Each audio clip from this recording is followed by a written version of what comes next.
Hello everyone, this is Kailash Sharma and you are watching doctor OMG experiment. आपका अपने channel doctor OMG experiment में बहुत बहुत बहुत स्वागत है दोस्तों। Guys, today I am very happy because of we have gained our first achievement and that is our 1000 subscriptions that we have completed in last 15 days। बहुत ज़्यादा खुश हूँ दोस्तों, मैं आज बहुत ज़्यादा खुश हूँ। क्योंकि अपन लोगों ने आज जो है वो 1000 सब्सक्रिप्शन जो हैं वो गेन कर लिए हैं, कंप्लीट हो चुके हैं। और अभी के टाइम में हाल घड़ी जिस टाइम आप वीडियो देख रहे हो अपने 1000 से अबव हैं। इसी के साथ अपनी लाइव क्लास ओपन करने का, लाइव क्लास स्टार्ट करने का जो सपना था वो भी अपना कंप्लीट हो चुका है। अपने लाइव क्लास स्टार्ट करेंगे। इसी के रिगार्डिंग मैं आपको एक बार फिर से बता देता हूँ। ट्यूसडे गाइज, ट्यूसडे यानी कि मंगलवार को हम लोग सुबह 9 बजे early in the morning, early तो नहीं इतना, चलो कोई बात नहीं, फिर भी 9 बजे सुबह। अभी तो बच्चे वो लगभग कोई 11 बजे उठता है, कोई 11:30 बजे, कोई 10 बजे, तो उनके लिए तो अर्ली इन द मॉर्निंग है। सो अपन लोगों ने डिसाइड किया early in the morning we start a live session for interact to all of you, ताकि अपने क्या है डिस्कशन कर सकें, लाइव का एक छोटा सा प्रैक्टिस कर सकें, है ना। ये सारी अपने ट्रेनिंग जो है, अपनी प्रैक्टिस जो है वो वहाँ करने वाले हैं। और आप लोगों से लाइव सेशन के थ्रू इंटरेक्ट करेंगे ताकि आप लोगों से मैं डिस्कशन कर सकूं कि लाइव क्लास कब स्टार्ट करें। क्योंकि अभी जो अपना चैप्टर चलने वाला है ना, ये DNA, RNA, DNA वगैरह, लिपिड वगैरह, ये दोस्तों लाइव अगर होता ना तो मज़ा आ जाता है इस लेसन को करने का। लाइव लेसन करने का बहुत ही ज़्यादा मज़ा आ जाता है। अगर आप चाहते हो तो इस लेसन को मैं दोबारा लाइव भी करवा सकता हूँ। अगर आप चाहो तो आप कमेंट बॉक्स में बता सकते हो, या उसी दिन बता सकते हो कि क्या स्टार्ट करना है। ठीक है दोस्तों, तो आप ज़रूर आना, ज़रूर ट्यूसडे 9 AM। इसके लिए आपको अपने इस चैनल पे थंबनेल भी मिल जाएगा। थंबनेल किसको बोलते हैं? स्टार्टिंग में जो एक फ़ोटो लगी होती है ना वीडियो के ऊपर, उस टाइप का एक मैं थंबनेल लगा के छोड़ दूंगा कल ही शाम को, या फिर कल दोपहर को लगा के छोड़ दूंगा, या कल सुबह से, ताकि आपको पूरे दिन दिखाई देगा, आपको मालूम चलता रहेगा, याद रहेगा। बाकी आप वहाँ इसके साइड में घंटे का निशान होगा। मैंने कल भी आपको बताया था, सॉरी कल तो नहीं बताया था ना, कल तो अपनी क्लास ही नहीं हो पाई। इस तरह घंटे का निशान मिलेगा, इस घंटे के निशान के ऊपर क्लिक कर देना, जिससे आपका रिमाइंडर स्टार्ट हो जाएगा। ठीक है, और ये लाइव सेशन स्टार्ट होते ही आप लोगों को लाइव का जो रिमाइंडर है वो मिल जाएगा। ठीक है दोस्तों, इसके अलावा ध्यान रखना अपने 10th के जो स्टूडेंट है उनको भी इन्फॉर्म कर देना। सभी के आपके ध्यान में जितने भी स्टूडेंट है 10th के स्टूडेंट, उनको इन्फॉर्म कर देना, क्योंकि उनके लिए भी अपने जो मैराथन क्लासेज हैं उनको स्टार्ट करने वाले हैं। मैराथन क्लासेज मतलब कि एक दिन के अंदर एक चैप्टर कंप्लीट, साइंस का 3 घंटे का, 4 घंटे का, जितने घंटे क्लास लगेगी उतने घंटे के अंदर मैराथन क्लास स्टार्ट करने का प्लान है दोस्तों। तो सभी को बोल देना कि ट्यूसडे को ज़रूर लाइव सेशन के साथ जुड़े।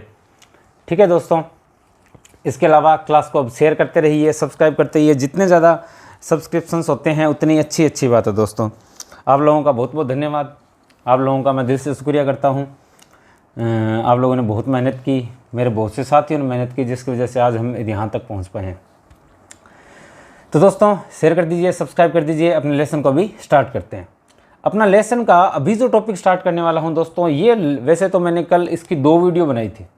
अब यकीन नहीं करोगे, मैंने 2 वीडियो बनाई थी कल, लेकिन वो फ़ोन जो है वो ओवर हीट की वजह से बहुत बड़ी समस्या है। ओवर हीट के होने की वजह से क्या सारी एप्लीकेशन है ना, चलते चलते बंद हो जाती है, तो ये वीडियो सेव नहीं हो पाती। ये बहुत बड़ा इश्यू है, तो इसलिए मैं क्लास अपलोड नहीं कर पाया था कल। इसके लिए मुझे माफ़ करना। ठीक है, तो आज दोस्तों अपने जो टॉपिक स्टार्ट करने वाले हैं बहुत ही प्यारा टॉपिक है। इतना शानदार टॉपिक है कि आपने आज तक इसका नाम सुना होगा, इतना डीपली आज तक नहीं पढ़ा होगा। आज मैं आपको इस टॉपिक को चाहे 2 क्लास हो, चाहे 3 क्लास हो, छोटे टॉपिक में, छोटे क्लासेस में डिवाइड करेंगे इस टॉपिक को। बहुत ही प्यारा टॉपिक है, बहुत अच्छे से समझना है आप लोगों को, पूरी लाइफ काम आने वाला है। और जेट के लिए तो बहुत ही ज़्यादा इंपॉर्टेंट है, बहुत ही ज़्यादा इंपॉर्टेंट टॉपिक है ये। कोई भी किसी भी बोर्ड का क्यों ना हो, राजस्थान बोर्ड का, हरियाणा बोर्ड का, पंजाब बोर्ड का, दिल्ली बोर्ड का, ऑल ओवर इंडिया के अंदर किसी भी बोर्ड का क्यों ना हो, ये टॉपिक जो है ये आपके लिए मोस्ट इंपॉर्टेंट रहने वाला है। और आज का अपना टॉपिक है दोस्तों न्यूक्लिक एसिड। आज का अपना जो टॉपिक है वो है दोस्तों न्यूक्लिक एसिड। ठीक है, हिंदी में इसको क्या बोलते हैं? हिंदी में बोलते हैं इसको न्यूक्लिक अम्ल। अब हिंदी वाले भी इसको बोलना स्टार्ट कर दो क्या, न्यूक्लिक एसिड। है ना। मैं न्यूक्लिक एसिड बोलूँ तो आपको वहाँ क्लियर हो जाना चाहिए, ठीक है। चलिए दोस्तों, आज न्यूक्लिक एसिड को स्टार्ट करते हैं। न्यूक्लिक एसिड को स्टार्ट करने से पहले मैं आपको बता देता हूँ कि एक वर्ड आता है क्या, प्रोस्थेटिक ग्रुप। क्या नाम आता है, प्रोस्थेटिक ग्रुप। हिंदी में भी इसको प्रोस्थेटिक समूह बोल देते हैं, है ना, और प्रोस्थेटिक कोई अलग नाम नहीं है। तो प्रोस्थेटिक ग्रुप क्या होता है पहले ये समझेंगे।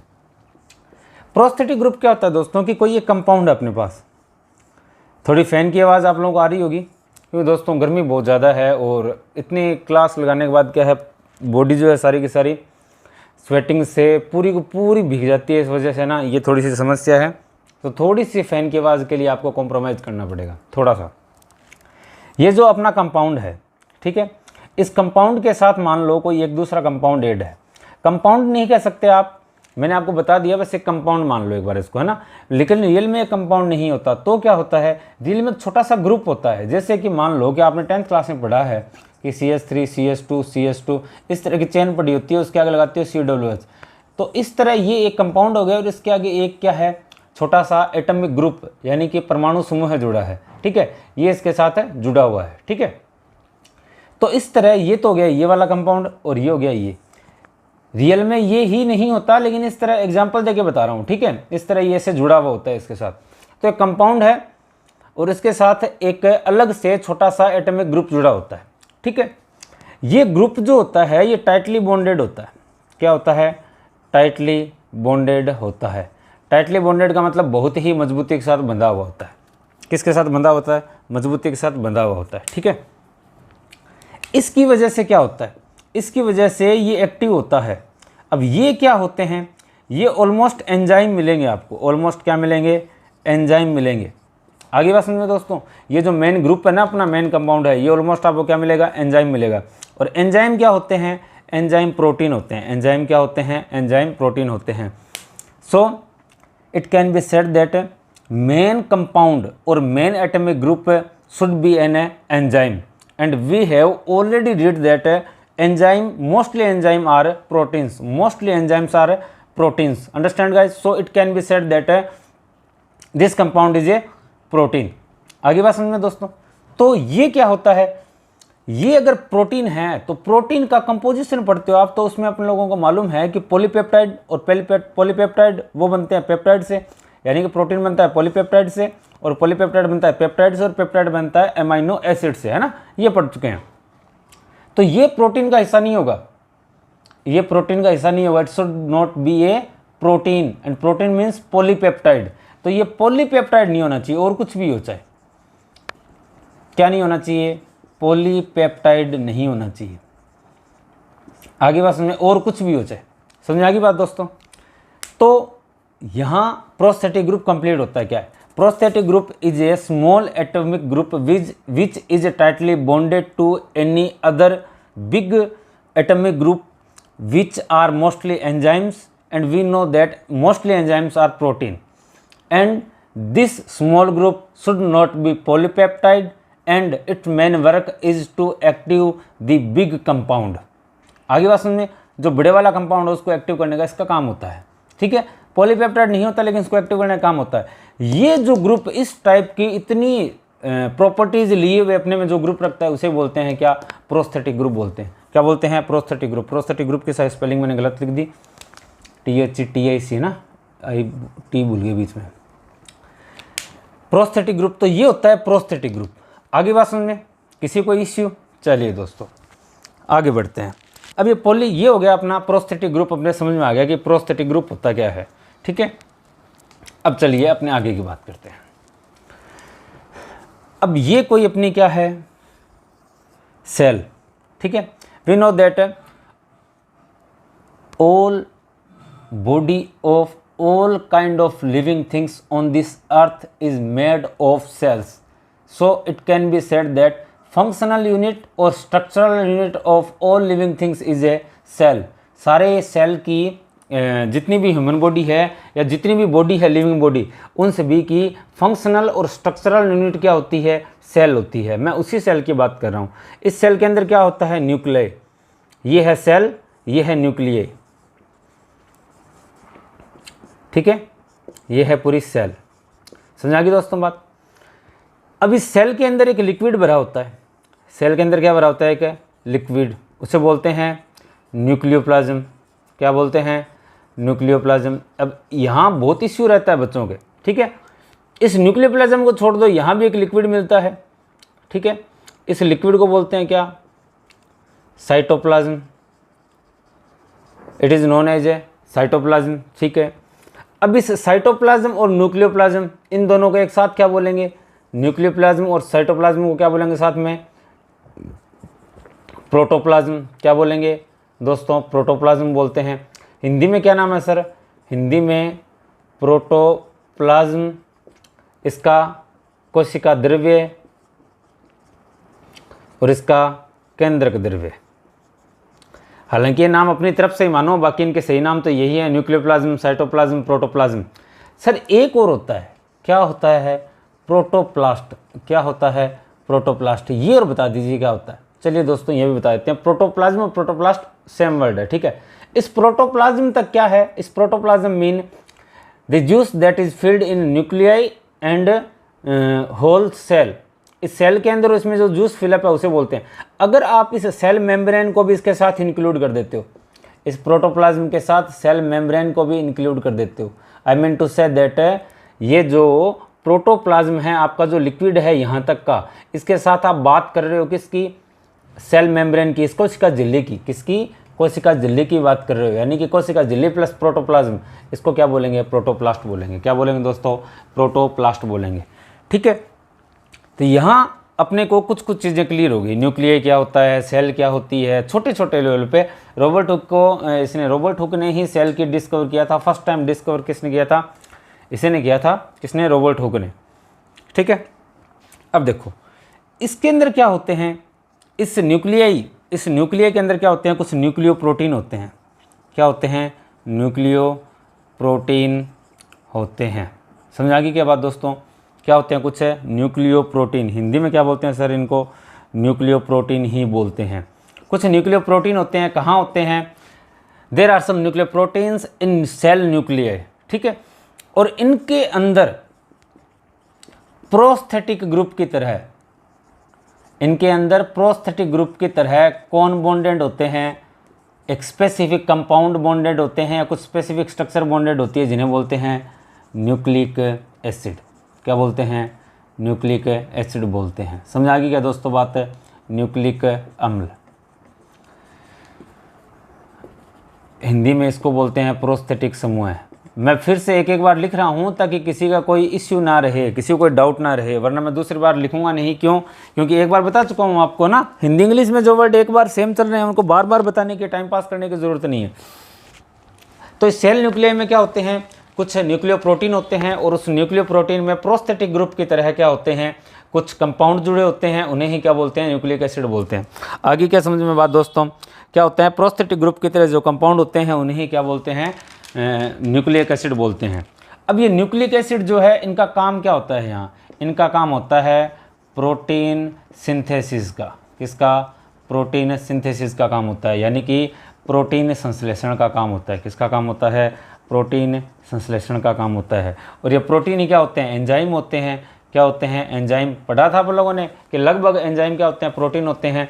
तो इसका मतलब है आप कह सकते हो ये एंजाइम का निर्माण करते हैं। किसका निर्माण करते हैं? एंजाइम का निर्माण करते हैं। आगे दोस्तों समझ में बात यहाँ तक। ये होते हैं क्या? अपने न्यूक्लिक एसिड। तो क्या कहोगे? Basically nucleic acid are as a prosthetic group present in a nucleo protein. आगे बात समझ में? किसी को दिक्कत? न्यूक्लिक एसिड किस तरह प्रेजेंट होते हैं? As a prosthetic group in a nucleic protein which are present in cell nuclear. जो कहाँ होते हैं? सेल न्यूक्लियर में होते हैं। And these are really very important for human body और ऑल लिविंग बॉडी। किस लिए इंपॉर्टेंट क्यों होते हैं? पहला तो ये प्रोटीन सिंथेसिस का काम हो गया, ठीक है, प्रोटीन सिंथेसिस का काम हो गया। और सर दूसरा ये काम होता है इनका कि आनुवांशिकता। आनुवांशिकता मीन्स हेरिडिटी या फिर जेनेटिक्स। अब ये सर जेनेटिक्स क्या है? जेनेटिक्स होती है कि कई बार सुना होगा आपने, ऐसे कहते हैं कि अरे यार इसका नाक तो पूरा पूरा अपने पिता पर गया है, या इसके चाल तो पूरे दादा की तरह है, अरे ये देख बोलता किसकी तरह है, सेम अपनी दादी की तरह बोल रहा है। अरे यार इस लड़की के देख ये पूरी पूरी अपनी माँ की तरह है। तो ये जो है कि गुणों का एक पीढ़ी से दूसरी पीढ़ी में आना, आगे बात समझ में क्या होना, ट्रांसफर होना, किनका, स्पेसिफिक कैरेक्टरिस्टिक्स का, कहाँ से, फ्रॉम वन पीढ़ी टू अनदर, एक पीढ़ी से या one generation to another generation, transfer of specific characteristics from one generation to another generation या आगे वाली जनरेशन यानी कि next generation is known as heredity और जेनेटिक्स। आगे बात समझ में, जेनेटिक्स क्या हो गई, एक ब्रांच हो गई, और हेरिडिटी नॉर्मल बोलते हैं इसको इंग्लिश में आनुवंशिकता को। तो ये हो गई आनुवंशिकता। इस आनुवंशिकता के लिए ये डीएनए आरएनए यानी न्यूक्लिक एसिड ही रिस्पॉन्सिबल है, ये ही इनके लिए क्या है, रिस्पॉन्सिबल है। आगे ये बात समझ में दोस्तों, इस हेरिडिटी और जेनेटिक्स के लिए ये ही रिस्पॉन्सिबल है। कैसे रिस्पॉन्सिबल है तो ये सुनो। तो यहाँ मैं दो बात क्लियर कर देना चाहता हूँ, क्या कि पहले हिंदी मीडियम हो चाहे इंग्लिश मीडियम हो, इसकी डेफिनेशन क्लियर हो जानी चाहिए। आरएन न्यूक्लिक एसिड होता क्या है, न्यूक्लिक एसिड प्रोस्थेटिक समूह की तरह न्यूक्लियोप्रोटीन में उपस्थित होते हैं तथा ये न्यूक्लियोप्रोटीन केंद्रक कोशिका के केंद्रक में उपस्थित होते हैं। यह सभी जीवित प्राणियों के लिए बहुत ज़्यादा आवश्यक है क्योंकि ये प्रोटीन संश्लेषण का कार्य करते हैं जिनसे एंजाइम का निर्माण होता है तथा इसी के साथ ये आनुवंशिकता के लिए भी जिम्मेवार हैं या फिर ये ही आनुवंशिकता को बरकरार रखते हैं या आनुवंशिकता को बनाए रखते हैं। और इंग्लिश के अंदर कहा जा सकता है कि nucleic acid are present as prosthetic group in nucleoprotein which are present in cell nuclei. These nucleic acids are very important for all living body because these are responsible for heredity or genetics and these are also work for protein synthesis, ठीक है, which again are also responsible for enzyme formation। तो ये पूरी इसकी definition है, ये definition आप लोगों को सही से याद होनी चाहिए, ठीक है। वैसे आपकी बुक के अंदर डेफिनेशन लिखी है तो वो भी सही है। अभी यहाँ एक दो चीज़ें और समझने वाली है। क्या, आज जो इस लेसन का अपने इंट्रोडक्शन करेंगे, ये लेसन बहुत ज़्यादा इंपॉर्टेंट है, इसलिए इस लेसन को ढंग से समझना दोस्तों, एकदम ढंग से समझना है। बहुत बेहतरीन ढंग से करवाने वाले लेसन, छोटी से छोटी चीज़ इस लेसन के मैं क्लियर करवाने वाला हूँ।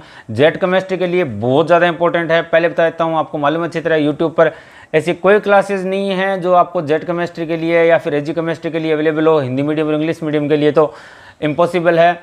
और फ्री का तो मतलब ही पैदा नहीं होता, फ्री का तो मतलब ही पैदा नहीं होता। लेकिन दोस्तों अपन लोगों को ऐसा नहीं करना। अपन लोगों का काम है कि इस लॉकडाउन के अंदर जो स्टूडेंट्स की जो लॉस हो रहे हैं स्टडी के अंदर, उसको कम से कम अपनी तरफ से जितना भरपाई कर सकें अपने करें, है ना। क्योंकि आपदा को अवसर में बदलना हम लोग नहीं जानते, है ना। मैं ऐसे करूँ कि भैया इस आज के टाइम में चल रहा है, देख सकते हो आप मार्केट के अंदर क्या हाल है ना। बहुत भयंकर रूप से मतलब लोगों ने महंगाई बढ़ा रखी है। कहाँ जो मौसमी थी वो 70-80 रुपये किलो आती थी, मार्केट में बिकती थी, आज वो मंडी के अंदर है 100 रुपये किलो। यानी कि खाने की चीज़ें जो दैनिक जीवन की आवश्यकताएं होती है वो। अब थोड़े दिन के पहले की बात करता हूँ कि हमारे पड़ोस के अंदर एक कोई बाई चांस हमारे पड़ोसी थे, उनकी डेथ हो गई। तो हनुमानगढ़ वो एडमिट थे, हनुमानगढ़ से उनको गंगानगर लेके जाना था। हनुमानगढ़ से गंगानगर का रास्ता है 60 से 65 किलोमीटर का, आना जाना हो गया 120, मैक्सिमम 120 टू 130 हो गया। और जुबीन हॉस्पिटल वो तो बाहर है काफ़ी, तो 120 और 130 इससे ज़्यादा नहीं होने वाला। कितना किराया होता है 120 किलोमीटर का, कितना किराया होता है? जायज़ किराया दोस्तों 1500 से 2000 रुपये के बीच का। जायज़ जो रेंट है ना, जो एकदम मतलब सही सी रेंट है, वो तो होगा कितना 1500 से 2000 रुपये, 8500 रुपये लिए दोस्तों। ये हाल है, भयंकर हाल है। तो इस तरह के काम अपने को नहीं करने। मैं आप लोगों को बस फ्री पढ़ा रहा हूँ, आप लोग पढ़ो मेरे साथ। आपको कोई भी टॉपिक समझना हो आप लोग कमेंट बॉक्स में सजेशन कर सकते हो, हम आपको पढ़ाने के लिए तैयार हैं। अब देखो, अपन लोगों ने बात की हेरिडिटी की, ठीक है, या आनुवंशिकता की। ये होती क्या है? देखो ये अपनी सेल, ये सेल न्यूक्लिय। सेल न्यूक्लिय के अंदर बहुत सारे सेल ऑर्गेनेल्स होते हैं। क्या होते हैं? सेल ऑर्गेनेल्स होते हैं। जैसे माइटोकॉन्ड्रिया है, ठीक है, गोल्जी बॉडी है, ठीक है, और अंतःपर्दवी जालिका है, रेटिकुलम जिसे बोलते हैं, माइटोकॉन्ड्रिया हिंदी में माइटोकॉन्ड्रिया बोलते हैं, क्लोरोप्लास्ट है, उनमें प्लांट सेल में होता है, ठीक है। इस तरह बहुत सारी अलग अलग क्या है सेल ऑर्गेनेल्स हैं। उन्हीं में एक क्या है सेल न्यूक्लिय। सेल न्यूक्लिय के अंदर भी बहुत सारे ऑर्गेनेल्स होते हैं, ठीक है, यानी बहुत सारी अलग अलग स्ट्रक्चर देखने को मिलती है। इसके बीच में आपको कुछ इस तरह की स्ट्रक्चर देखने को मिलेगी। देखो, सेल डेवलप होती है, एक सेल से दूसरी सेल बनती है। जब ये सेल बनती है तो उस टाइम कंडीशन अलग होती है, और जब नहीं बनती तो उस टाइम कुछ कंडीशन अलग होती है। यानी कि जब ये सेल अपनी नॉर्मल मूड के अंदर है, कोई अलग होने का काम नहीं कर रही है, उस टाइम इसके अंदर आपको कुछ फाइब्रस स्ट्रक्चर मिलेगी। क्या मिलेगी? कुछ है फाइब्रस स्ट्रक्चर, यानी कुछ है तंतु धागों जैसी संरचनाएं मिलेगी। ठीक है, इन धागों जैसी संरचनाओं को बोलते हैं क्रोमोजोम्स। क्या बोलते हैं? क्रोमोजोम्स बोलते हैं। हिंदी में बोलते हैं इनको दोस्तों गुणसूत्र। क्या बोलते हैं? गुणसूत्र बोला जाता है। ठीक है, लेकिन जब ये सेल डिवाइड हो रही हो, यानी विभाजित हो रही हो, उस टाइम आपको ये सही से दिखाई देंगे। इसकी जो सही सी स्ट्रक्चर है वो दिखाई देगी। जैसे कुछ ऐसे होते हैं, कुछ इस तरह होते हैं, यानी इनकी सही सी स्ट्रक्चर आपको दिखाई देगी। ये क्रोमोजोम्स होते हैं। ये क्या होते हैं? क्रोमोजोम्स होते हैं। इनकी जो नंबर है वो फिक्स है। ऑल लिविंग बॉडी में इनके नंबर फिक्स हैं। जैसे कि ह्यूमन बॉडी की बात करो तो ह्यूमन बॉडी के अंदर, यानी कि इंसान के अंदर जो क्रोमोजोम्स होते हैं वो कितने होते हैं? 46। कितने होते हैं? 46। यानी कि अगर आप इनको जोड़ों में बात करो, पेयर में बात करो, तो वो कितने हो गए? 23। कितने हो गए? 23 पेयर ऑफ क्रोमोजोम्स प्रेजेंट होते हैं। ठीक है, इनमें से जो 22 हैं, 22 जोड़े हैं, वो तो क्या होते हैं? एसेक्सुअल। क्या होते हैं? एसेक्सुअल होते हैं, यानी कि अलैंगिक। क्या होते हैं? अलैंगिक होते हैं। बाकी जो 2 होते हैं, ये XX भी हो सकता है और XY भी हो सकता है। इन XX और XY को बोलते हैं क्या? Sexual chromosomes. सेक्सुअल क्रोमोजोम्स बोलते हैं। ठीक है, यानी कि लैंगिक। ये तो अपने बाकी सारा शरीर जो है, सोमेटिक पार्ट है, उसका फॉर्मेशन करते हैं, उसके लिए रिस्पॉन्सिबल होते हैं। और अपने जो सेक्सुअल पार्ट है अपनी बॉडी का, या अपना जेंडर डिसाइड करना है, उसके फॉर्मेशन का काम करते हैं XX और XY। अगर किसी में XY प्रेजेंट है, इट मीन्स ये गर्ल होगी, और XX जो है इसके अंदर, इसका मतलब क्या होगा? वो बॉय होता है। ठीक है, तो ये क्रोमोजोम्स होते हैं। जब ये सेल डिवाइड होती है तो उस कंडीशन में आते हैं ये, और जब ये सेल वापस क्या हो जाती है? वापस डिवाइड होने के बाद अपने अलग अलग 2 बन जाती है, तो वापस इस कंडीशन में आ जाते हैं, फाइब्रस स्ट्रक्चर में आ जाते हैं। ठीक है, अब क्या होता है? इनके ऊपर यहाँ कुछ इस तरह क्या बने होते हैं? कुछ इस तरह जीन लगे होते हैं। क्या लगे होते हैं? जीन। अब सर ये नया लोचा क्या आ गया? Cell organelle. सेल की बात कर रहा हूँ बॉडी के अंदर। बॉडी के अंदर सेल, सेल के अंदर सेल न्यूक्लियर, सेल न्यूक्लियर के अंदर क्रोमोजोम्स, क्रोमोजोम्स के अंदर जीन। जीन को इंग्लिश में क्या कहते हैं सर? जीन। हिंदी में क्या कहते हैं? जीन कहते हैं। ठीक है, इन जीन का एक स्पेसिफिक सीक्वेंस होता है यहाँ, यानी प्रत्येक जितने भी इंसान हैं या जितने भी बॉडी है उनके अंदर इनका स्पेसिफिक सीक्वेंस होता है। इसे बोलेंगे जेनेटिक कोड। क्या बोलते हैं इसे? Genetic code. सर ये जेनेटिक कोड का मतलब? जेनेटिक कोड का मतलब ये हो गया कि जितने भी इंसान हैं, जितने भी जानवर हैं, उनके गुणों का निर्धारण, उनके कैरेक्टरिस्टिक्स का जो डिसाइड करना है, उनको ये जेनेटिक कोड ही करते हैं। उनको ये जेनेटिक कोड ही करते हैं। जैसे किसी की आंखों का रंग लाल है तो उसका रंग इससे, उसका डिसाइड यही करेंगे। अब किसी की आंखों का रंग क्या है? नीला। जैसे कि बहुत सारी हीरोइंस हैं, एक्ट्रेसेस हैं, कुछ एक्टर भी हैं, उनकी आंखों का रंग नीला है। जैसे इंडिया के अंदर बात करें अपने तो ऐश्वर्या राय, उसकी आंखें दुनिया में सबसे खूबसूरत मानी जाती है, तो उसकी आंखों का रंग नीला है। तो ये जेनेटिक है। ये क्या है? जेनेटिक है। जेनेटिक कोड से डिसाइड होता है। क्या होता है? जेनेटिक कोड से डिसाइड होता है। आगे बात समझ में? तो ये जेनेटिक कोड होते हैं, और जेनेटिक कोड से ही क्या होता है? जेनेटिक कोड से ही बॉडी की जितनी भी कैरेक्टरिस्टिक्स है उन सभी का डिसाइड होता है, उन सभी का डिसीजन होता है। जैसे कि मतलब आपके बाल जो हैं, हेयर कर्ली हैं, तो उसके लिए आपका जेनेटिक कोड अलग होगा। आप अलग ढंग से चलते हैं तो उसके लिए जेनेटिक कोड अलग होगा, है ना? ये सारे के सारे जेनेटिक कोड अलग अलग होते हैं। अब क्या होता है दोस्तों कि इन जेनेटिक कोड का फॉर्मेशन कौन करता है? न्यूक्लिक एसिड करते हैं। समझाई क्या बात? इतनी बात क्यों पढ़ रहे थे तब से अपने, कि न्यूक्लिक एसिड जो है वो इन्हीं जेनेटिक कोड का फॉर्मेशन करते हैं, और ये जेनेटिक कोड ही आगे वाली पीढ़ी के अंदर जाते हैं, और उसी के हिसाब से हेरिडिटी और जेनेटिक्स अनुवांशिकता चलती रहती है। समझ आ गई क्या दोस्तों बात? अभी तक ओनली अपने इसके न्यूक्लिक एसिड की डेफिनेशन की बात कर रहे हैं। तो किस तरह न्यूक्लिक एसिड जो है वो इंपॉर्टेंट है हेरिडिटी के लिए, जेनेटिक्स के लिए। समझ आ गई दोस्तों बात इतनी? बहुत अच्छा, बहुत ज़्यादा अच्छा। चलिए दोस्तों बात करते हैं आगे। यानी कि अगर आपकी बुक में ऐसे लिखा है जैसे कि because genes containing genetic codes in chromosomes found in cells are made up of nucleic acid, कि ये जो जीन हैं ये बनते ही किसके हैं, न्यूक्लिक एसिड के। समझ आ गई दोस्तों बात। अभी मैंने जो आपको बताया कि इस तरह ये जीन लगे हैं यहाँ, ये जीन बनते ही किसके हैं, इनके लिए रिस्पॉन्सिबल कौन है, न्यूक्लिक एसिड है। समझ आ गई बात। इनको बनाता कौन है, न्यूक्लिक एसिड। कौन बनाता है, न्यूक्लिक एसिड। और किससे बनते हैं, न्यूक्लिक एसिड से ही बनते हैं। समझ आ गई दोस्तों बात। तो ये जीन जो है वो न्यूक्लिक एसिड के बने होते हैं। तो आप सोच सकते हो कि न्यूक्लिक एसिड ही वास्तव में आनुवंशिकता का आधार है ना। जो बेस है किसका, हेरिडिटी का, हेरिडिटी के या जेनेटिक्स का, वो कौन है, न्यूक्लिक एसिड ही है। समझ आ रही है दोस्तों बात कि बेस ऑफ हेरिडिटी और genetics is really nucleic acid, क्योंकि ये जीन ही किसके बने होते हैं, किसके बने होते हैं, इसके न्यूक्लिक एसिड के। और ये ही आगे वाली पीढ़ी में जाते हैं, क्रोमोसोम्स के साथ ये ही आगे वाली पीढ़ी में जाते हैं और इस तरह आनुवंशिकता चलती है। ठीक है, ये तो होगी बात यहाँ तक। एक और टाइप के डेफिनेशन की बात करूँगा मैं। क्या बात है वो बात ये है कि देखो, एक होते हैं organic compound. Organic compound means कि जिनमें क्या हो, कार्बन हो, जिनमें क्या हो, कार्बन हो, कार्बनिक यौगिक। कौन सा यौगिक है, कार्बनिक यौगिक। जिनमें लार्ज अमाउंट में कार्बन प्रेजेंट हो, these are known as organic acid. ठीक है। And we also note there are two main branch of chemistry, inorganic and organic, that is we read in +1 और +2 इन पीसीएम और पीसीबी केमिस्ट्री। ठीक है, वहाँ ऑर्गेनिक इनऑर्गेनिक को अच्छे से डिस्क्राइब किया है, अलग अलग है वो। तो एक ऑर्गेनिक कंपाउंड हो गया। एक वर्ड आता है कॉम्प्लेक्स,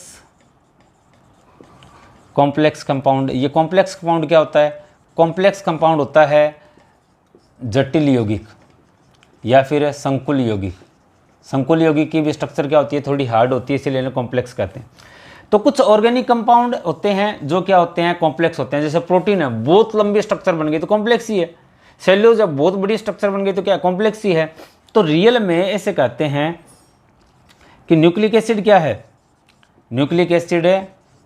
दूसरी डेफिनेशन बता रहा हूँ। जो पहली डेफिनेशन बताई थी वो डेफिनेशन आपकी बुक की थी, वो डेफिनेशन आपकी बुक की थी। लेकिन ये डेफिनेशन जो बता रहा हूँ आपको, ये जनरल है, आपको समझने के लिए बहुत ज़रूरी है, आपको समझनी पड़ेगी ये डेफिनेशन, है ना।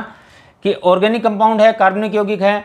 सो we can say that nucleic acid are organic complex compound या कॉम्प्लेक्स ऑर्गेनिक कंपाउंड। ठीक है, ये कॉम्प्लेक्स ऑर्गेनिक कंपाउंड होते हैं जो क्या करते हैं,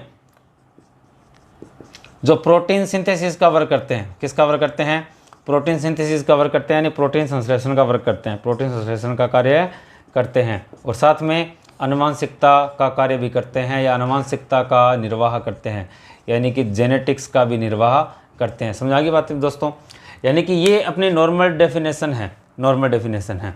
क्या कहेंगे कि ऑर्गेनिक ये जो न्यूक्लिक एसिड होते हैं ये कॉम्प्लेक्स ऑर्गेनिक कंपाउंड होते हैं जो प्रॉपर्टीज़ को या कैरेक्टरिस्टिक्स को एक पीढ़ी से या गुणों को एक पीढ़ी से दूसरी पीढ़ी में स्थानांतरण करने का कार्य करते हैं। और साथ में ही प्रोटीन सिंथेसिस के द्वारा एंजाइम या प्रोटीन संश्लेषण के द्वारा एंजाइम के निर्माण का कार्य भी करते हैं। चलिए दोस्तों, मैं डेफिनेशन को आपको लिख देता हूँ फटाफट, अच्छी बुरी राइटिंग के अंदर, है ना। क्या लिखूँ कि न्यूक्लिक अम्ल, आप लिख लेना इसी के, इसी डेफिनेशन में फटाफट अच्छी बुरी साथ साथ बोल के लिख रहा हूँ ताकि आपके समझ में आ जाए। ठीक है, न्यूक्लिक एसिड दोस्तों इतने दिनों में भूल गया था, अब याद आई है कि जिस टाइम आप क्लास लगाने बैठो तो आपके हाथ में पेपर और पेन होना चाहिए, पेपर और पेन होना ही चाहिए। पेपर और पेन नहीं है तो बिना पेपर पेन के कौन सी क्लास लगा रहे हो, वो होनी ही चाहिए। न्यूक्लिक अम्ल वे जटिल कार्बनिक यौगिक होते हैं जो गुणों को एक पीढ़ी से दूसरी पीढ़ी में स्थानांतरण का कार्य करते हैं तथा प्रोटीन संश्लेषण के द्वारा एंजाइम निर्माण का कार्य भी करते हैं। ये प्रोटीन की डेफिनेशन है। तो पीछे वाली और इसमें फ़र्क क्या है, कोई फ़र्क नहीं है, कोई भी फ़र्क नहीं है। वो भी हेरिडिटी के लिए बता रहा था, ये भी हेरिडिटी बता लिया है, वो भी एंजाइम के लिए बता रहा था, ये भी एंजाइम के लिए बता रहा है। बस यहाँ एक नया वर्ड आया है जटिल कार्बनिक यौगिक। ये कार्बनिक कंपाउंड होते हैं, ऑर्गेनिक कंपाउंड होते हैं, बस इतना ध्यान रखना, वो भी कॉम्प्लेक्स। दूसरी बात क्या, कि ये बात मैं आपको बार बार नहीं बताने वाला कि प्रोटीन संश्लेषण कर दिया, यानी प्रोटीन को बना लिया, प्रोटीन निर्माण कर दिया, और अधिकतर एंजाइम प्रोटीन ही होते हैं, तो इन्हीं प्रोटीन से एंजाइम बनता है, तो ये प्रोटीन ही एंजाइम है, तो कहा जा सकता है प्रोटीन संश्लेषण के द्वारा एंजाइम के निर्माण का कार्य करते हैं, यानी कि प्रोटीन के निर्माण को क्या करते हैं, प्रेरित करते हैं। इंग्लिश में डेफिनेशन भी मैं लिख देता हूँ। ये डेफिनेशन आप क्या लिखोगे, आप एग्जाम में अपनी बुक की डेफिनेशन लिखोगे। अगर किसी का कोई इश्यू है, किसी के पास नोट्स नहीं है, किसी के पास बुक नहीं है, तो आप मेरे को बोल सकते हो कमेंट बॉक्स में। मैं अपना जो चैनल है, मैंने आपको बताया था कि कमेंट बॉक्स में भी इसमें लिख दूंगा, डॉक्टर ओम जी एक्सपेरिमेंट, इस नाम से अपन लोगों ने टेलीग्राम पे चैनल भी बनाया है।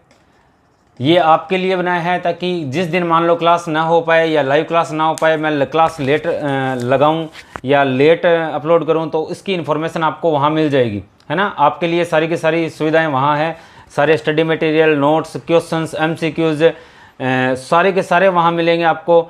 जितनी भी आपकी प्रॉब्लम, यहाँ आपको कुछ भी चाहिए PDF में, वो आपको वहाँ मिल जाएगी, इसीलिए मैंने आपके लिए बनाया है। तो आप या फिर तो कमेंट बॉक्स के अंदर आपको लिंक मिलेगा। अगर लिंक वर्क नहीं कर रहा है, शायद कुछ टेक्निकल इश्यूज है जिनकी वजह से जो लिंक है वो वर्क नहीं कर रहा है, तो आप टेलीग्राम पे DR ओम जी एक्सपेरिमेंट्स के नाम से सर्च कर सकते हो। वहाँ अपने इस चैनल का जो लोगो है वही लोगो मिलेगा और उसको ज्वाइन कर लो, है ना। ये ज्वाइन कर लेना, और कोई इश्यू हो तो आप कमेंट बॉक्स में बोल देना, मैं आपको PDF अवेलेबल करवा दूँगा उस चैनल में। तो क्या लिखूँगा, इसकी डेफिनेशन लिखूँ तो nucleic acid are those complex organic compound which transfer